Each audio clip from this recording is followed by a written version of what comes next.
नमस्कार, मैं हूं श्यामगिरी। आप देख रहे हैं हमारा चैनल मुद्दा भारत का। मुद्दा भारत का यानी मुद्दा आपका। एक बार फिर हमारे साथ चैनल में है हमारे मेहमान नानाजी पटोले जी, कांग्रेस सदस्य महाराष्ट्र के। तो उनसे हम जो महाराष्ट्र की राजनीति के बारे में कुछ बात करेंगे। तो पटोले जी, आपका हमारे चैनल में बहुत बहुत स्वागत है। धन्यवाद। आपने आपका कीमती वक्त हमने दिया, आप उसके लिए हम आभारी हैं। तो सबसे पहला सवाल सर, हम यही कहेंगे कि जिस तरह से महाराष्ट्र में सत्ता परिवर्तन हुआ, एमडीए सरकार जिस तरह से चली गई है, तो अभी इसको क्या मानते हैं आप? देखो, बीजेपी की लोकतंत्र को न मानने वाली जो व्यवस्था अपने देश में जो आई है, उसी का परिणाम है कि इस तरह का सत्ता परिवर्तन का जो व्यवस्था जो महाराष्ट्र में शुरू हुई है, वो उसके परिणाम हम देख रहे हैं। 2019 में विधानसभा का चुनाव हुआ और 2019 में जब चुनाव हुआ तो बीजेपी को पहली बार सबसे ज़्यादा एमएलए चुन के लाने में मदद मिली है, वो 105। कांग्रेस तो कई बार इससे ज़्यादा बहुमत के आधार पर कांग्रेस ने कई बार महाराष्ट्र में सरकार बनाई है, लेकिन इनको पहली बार 105 एमएलए चुन के आने का योगदान मिला। लेकिन महाराष्ट्र की जनता का जो लोकतंत्र में जो मिला हुआ आशीर्वाद बीजेपी को, वो रावण जैसे घमंड में आने का उसका कारण बना। क्योंकि हमने देखा कि जो इनका अलायंस था नेचुरल, जो शिवसेना और बीजेपी का, उसको इन लोगों ने समय पे तोड़ दिया। और देश में पहली बार ऐसा हुआ कि अंधेरे में सरकार बनाने का योग फडणवीस जी को मिला। और जब लोगों को पता ही नहीं कि सरकार का शपथ हो रहा है, कौन मुख्यमंत्री बन रहा है, उप मुख्यमंत्री, लोग देख रहे सुबह तो लेकिन वो सरकार सिर्फ 74 घंटे चली और सरकार गिर गई। और सरकार गिरने के बाद महाविकास आघाड़ी की सरकार महाराष्ट्र में आई। लेकिन उस समय में जैसी सरकार आई, पहला ही बजट इस सरकार का हुआ मार्च में, उसके बाद देश में मोदी जी ने लाया हुआ कोरोना आया। क्योंकि मैं इसलिए मोदी जी ने लाया हुआ कोरोना इसलिए बोलता हूँ कि जो महाराष्ट्र की जनता को भी पता चले कि 2019 में 31 दिसंबर को WHO यानी राष्ट्र ये अपना इन्हें केंद्र सरकार को बताया कि ये कोरोना जो चाइना में आया है वो अपने हिंदुस्तान में भी आ सकता है, इसलिए देश की सीमाएं आप सील करें। लेकिन आदरणीय मोदी जी और बीजेपी वाले कहते थे, क्योंकि उस समय में राहुल गांधी जी और सोनिया गांधी ने भी देश के प्रधानमंत्री जी को खत लिखा था कि कोरोना ये बीमारी खतरनाक है और इसलिए देश की सीमाएं सील की जाए। लेकिन महाशय केंद्र की सरकार ने ये देश की सीमाएं सीलने की। फरवरी में पहली बार ऐसा हुआ हिंदुस्तान में, और दुनिया में भी ऐसा पहली बार हुआ होगा कि हमने अमेरिका का चुनाव हमारे गांधीनगर से लड़ने का ऐलान कर दिया। ट्रम्प को बुलाया फरवरी में, 2020 के फरवरी में हमने ट्रम्प को यहाँ बुलाया और नमस्ते ट्रम्प किया, और एक बड़ी लाखों की गैदरिंग वहाँ पे की, और वहाँ से कोरोना हमारे देश में शुरू हुआ। और मार्च आते आते तक ये कोरोना अपने देश में फैलना शुरू किया।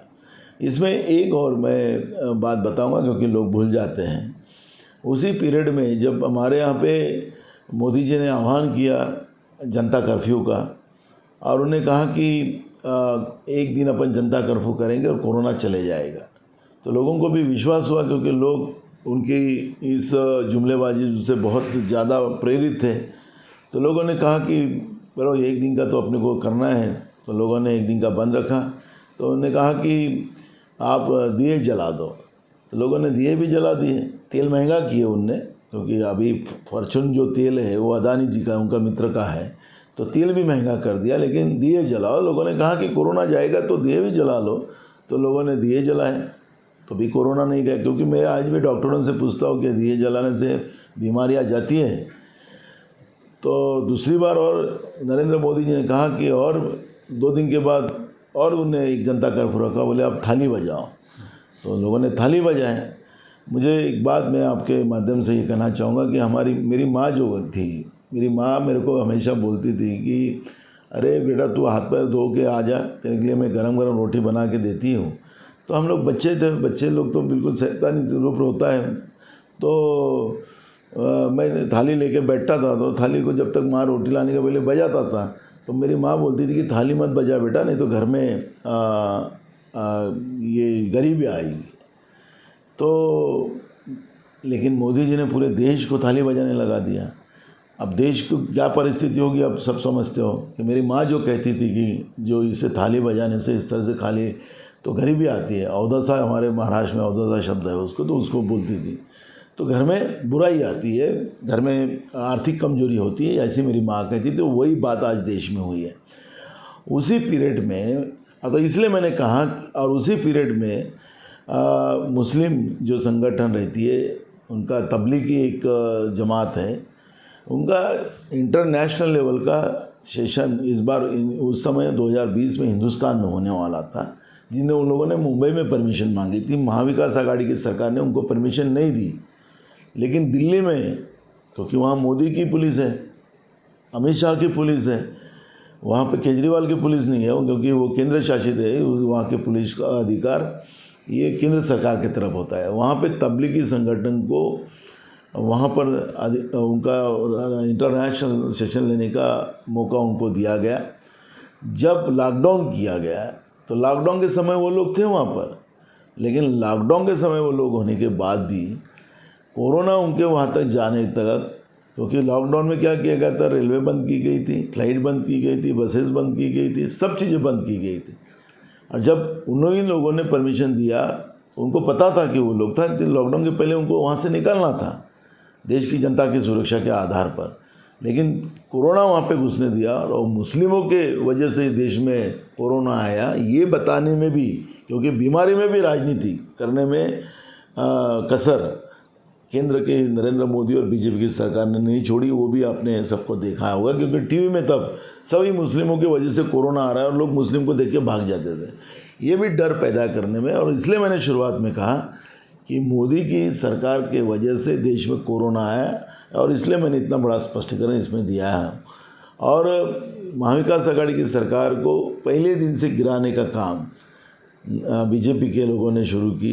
कई लोगों के ऊपर ईडी लगाई, कई लोगों के ऊपर आरोप किए। उनका एक आदमी माजी सांसद जो है उसको वही ड्यूटी लगाई गई कि इसको ईडी लगा, उसको ईडी लगा, जैसे ईडी का अधिकार ही इनको दिया गया है।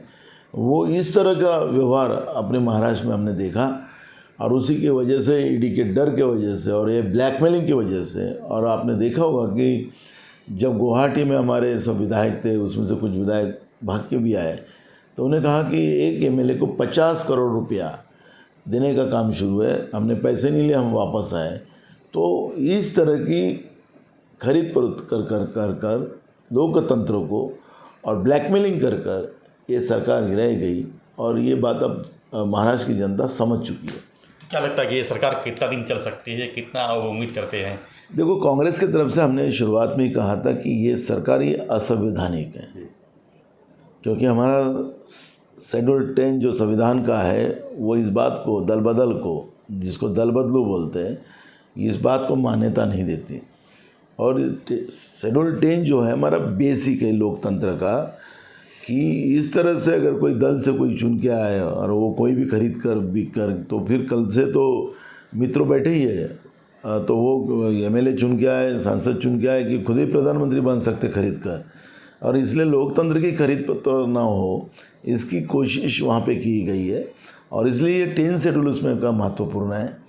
और यही प्रयोग बीजेपी ने एक बार अरुणाचल में किया था, और वहाँ के जो मुख्यमंत्री बीजेपी की तरफ से बने थे वो अब सुसाइड कर लिया, अब है ही नहीं दुनिया में।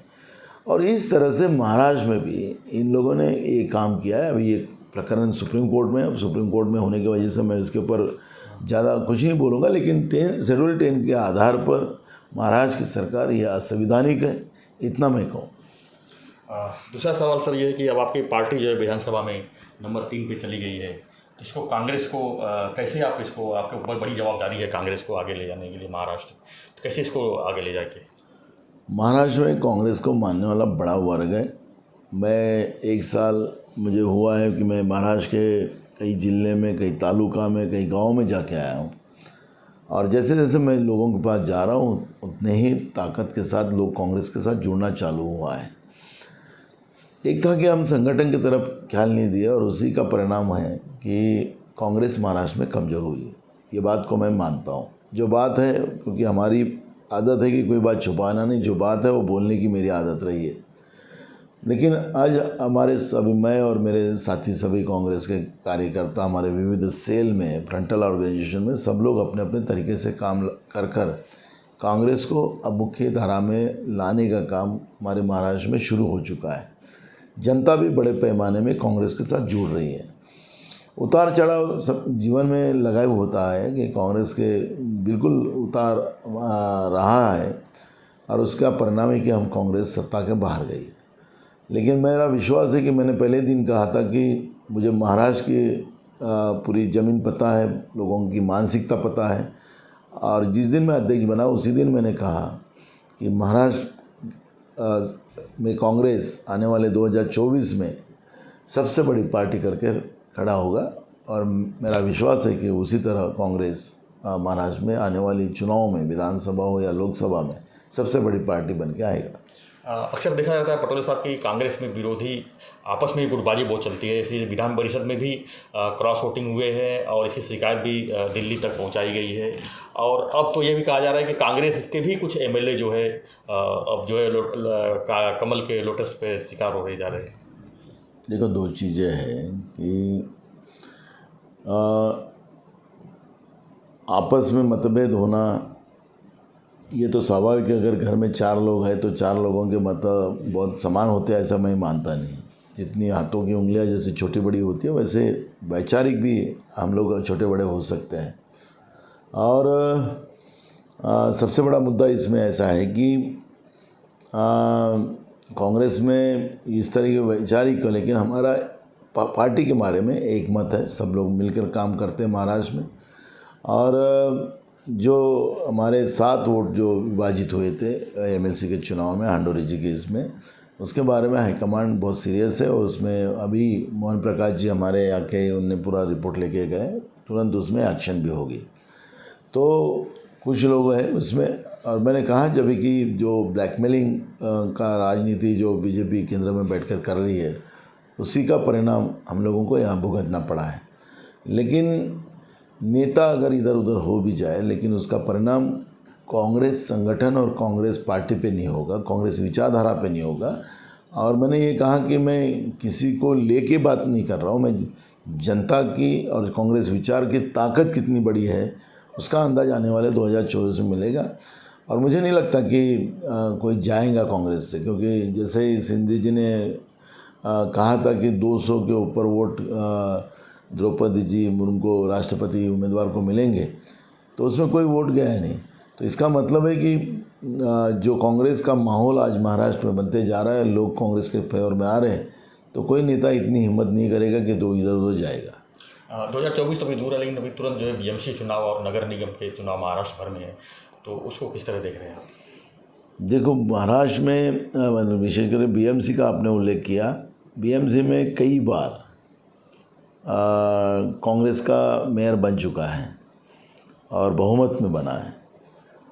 तो ये गए 15-20 साल में जो भी मुंबई बीएमसी में शिवसेना और बीजेपी के अलायंस की बीएमसी बनी है, तो इस बार लेकिन हमें विश्वास है कि इस बार कांग्रेस पुनः बीएमसी में अपना मेयर बनाएगा, महापौर बनाएगा, और मुंबई की जनता कांग्रेस को यहाँ साथ देगी। क्योंकि जो भी शिवसेना और बीजेपी, मैंने उस दिन एक दिन कहा था कि जब तक कांग्रेस का महापौर मुंबई में था, तब तक पानी भी आ जाए मुंबई शहर में तो मुंबई पानी के अंदर नहीं आते थे। लेकिन जब से ये बीएमसी में शिवसेना और बीजेपी की मिलीजुली सरकार आई, तब से बिल्डरों को फ़ायदा दिलाने के लिए जिस तरह से काम किया गया, उसके परिणाम मुंबई शहर की जनता को भुगतना पड़ता है।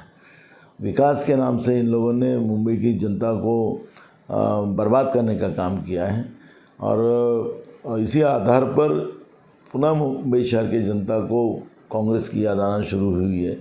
और बहुत सारे मुद्दे हैं कि जिसे कांग्रेस उस मुद्दे को जनता के सामने रखकर ये चुनाव में सामने जाएगी।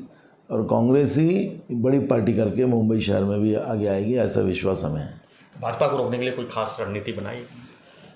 भाजपा मुंबई शहर में नहीं है, वो तो शिवसेना के कंधे पे चढ़कर अपने आप को आगे बढ़ाने की कोशिश कर रही थी।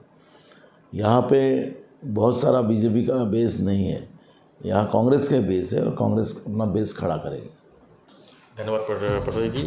तो ये नाना पटोले जी थे जिन्होंने कहा कि आने वाले बीएमसी चुनाव और 2024 की विधानसभा चुनाव में पूरी ताकत के साथ लोगों के बीच में आएंगे। तो आपको हमारा वीडियो कैसा लगा हमें जरूर कमेंट बॉक्स में लिखिए और वीडियो पसंद है लाइक सब्सक्राइब जरूर करें। धन्यवाद।